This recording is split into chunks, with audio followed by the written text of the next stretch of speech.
Саламатсыңарбы, балдар? Бүгүн Алипбек китебинен айбанаттардын талашын силерге окуп берейин.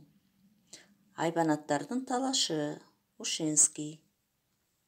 Уй, ат, ит үчөө кимиси ээсин жакшы көрөрүн талашып калышты. Албетте мени, деди ат. Анткени боорусун менен маласын тартып берем. Токойдун отунун алып келем. Өзү болсо мени минип алып шаарга барат. Менсиз анын күнү өтпөйт. Андай эмес, ал мени өзгөчө жакшы көрөт, деди Уй. Мен анын бүтүндөй үй бүлөсүн сүтүм менен багам. Жок, мени, деди ит ырылдап. Мен анын баардык мал мүлкүн кайтарып берем. Эртеден бери алардын талаштарын угуп турган кожоюн акырын басып келди да минтти. Эй, болбогон талашты койгула. Силердин ар бириңер өз ишиңер менен баалуусуңар. Ошон үчүн мага керексиңер, деди.